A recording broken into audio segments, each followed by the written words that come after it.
At the Worldwide Developers Conference this week, Apple rolled out new features to curb the length of time its customers use its devices, including time limits that will switch some apps off and new parental controls. The man who helped start the smartphone revolution at Apple has been speaking out about the dangers of tech addiction for quite some time. Tony Fadell, a former Apple and Google executive who is now a principal at Future Shape, joined Caroline Hyde from Paris earlier to weigh in. It's a great step forward for the customers, for the industry to really address and acknowledge that there may be an issue. You know, we had Tim Cook actually going on record saying that he was very surprised once he got the tools at how much he was using his devices, more so than he thought. And so I think now it's no longer an open secret. We're all talking about it, and we're moving ahead with these new tools, such as screen time from Apple. So I think it's a great first step, but I think there's still a lot more we can do and should do, because this is a problem that's not going to go away anytime soon. What further steps could be taken then?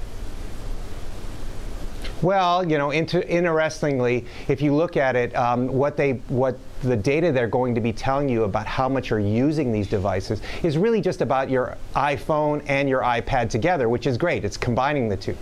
But it's not actually going into your time on a computer. If you look at it, most adults and older kids, they actually are spending 30 to 50% or even more time on a computer. So to only have one part of your digital life being represented by that data, along with how you use your connected TV or your connected watch, all of those things need to be put into this data package for transparency to see how much you're really using devices in general, not just the ones in your pocket. And what about going across platform? How do you see that working out? Because many don't just have one particular Apple product. They might have an Android as well in a different format. Well, that's a really interesting question, and I think that's something we're going to have to grapple with. But if you look at it, for the most part, most people are Android platform or their Apple platform or what have you. So right there, if we can fix that, that's 2 billion users that we could get going. But you're right, we do need to address that. That's going to be a little bit more difficult because it requires the two companies really working together on platforms and those kinds of things. But hopefully that might happen over time. I mean, in many parts, this was your advice. You said that you were having conversations with those on the inside of Apple about these concerns of yours. Did they really action what you advised? Are you still having conversations? Did you speak to Tim Cook himself? Well, I over email I did, but I also spoke to the other people who work with Tim that I've known for years, and so I don't know if it was based on my advice or what they were already working on. But it was really great to see these kinds of steps being taken. But again, I think we need to go further, and that means that these new tools need to also be available to third parties. So APIs and data APIs for control and data, so that third parties can create specific solutions for different types of people who have different types of needs. Apple can't make these kinds of specific differences in the platform, but that's why they have the App Store, to allow third parties to make customized things. So you could think of a digital Weight Watchers, right?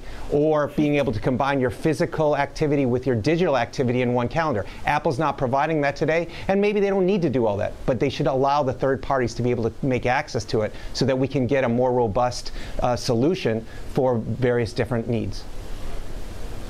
Talk to us about other third parties. Interestingly, there seems to have been some tension brewing in many respects between Facebook and Apple. And in WWDC, we saw a demo of at Facebook.com being blocked, or indeed some of the cookies there within, via the Apple new products.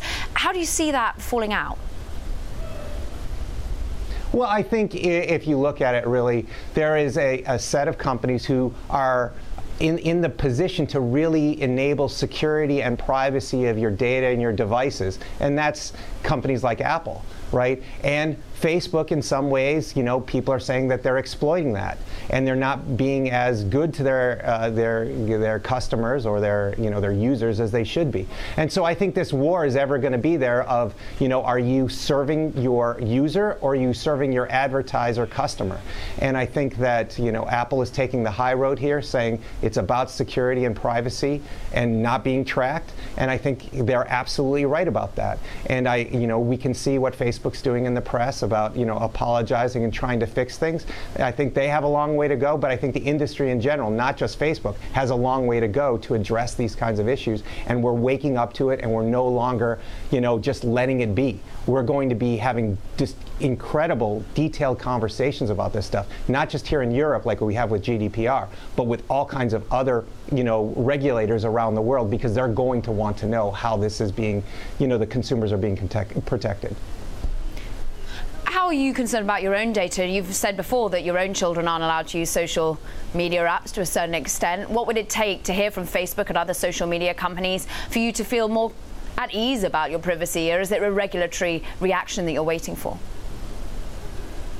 I think, for my children, obviously they're not old enough yet, but as time progresses, they're going to have to earn the trust again of the parents as well as the other consumers who use their service. So as far as I'm concerned, to rebuild trust takes a long time, and they're going to have to be very transparent, very upfront with people about what they're doing, how they're doing it, and live by those rules. And it might take quarters and years to actually win users back or get new users on because of this. But Facebook's not the only one. There's many other culprits out there. They just happen to be the lightning rod right now. Interestingly, Facebook came back at what Apple had been saying at WWDC and called it cute virtue signaling. Do you think Apple's gone further than just a cute virtue signal? I don't want to really comment about that because I'm not on either side of it. But at the end of the day, everybody's going to trade jabs in this industry, and some are right, some are wrong, some are for media purposes. So let's let those games play out. But what we really need are solutions, real solutions to this, as opposed to just firing back and forth on PR statements. Are you slightly surprised by this game that seems to be brewing in Silicon Valley, or not so much? It ebbs and flows, of my 25 years in Silicon Valley, there's egos involved, and people are taking real hard stances. I think when the government's peering in and customers are peering in, it's easy to be able to make your position well known and take some shots along the way. So it's just business as usual, and I think there's much more at risk these days. And it's not about companies and share prices. It's really about you and your privacy and security, and I think it's worth these kinds of battles, even if sometimes they are less than professional in a way. As you mentioned before, you feel Apple is taking the high road here. Do you think it could become a selling point for Apple's products that it has taken this stance in terms of privacy, in terms of addiction? I think if you look at Apple through the course of history, it's always been on the right side of the user. This is just a continuation of that, and we're seeing more and more companies not stating their intentions as well. So I believe that that many customers trust Apple, trust the brand to do the right thing. They've always done it in the past. I believe they're going to do the right thing in the future. And yesterday's announcements were just along those same lines.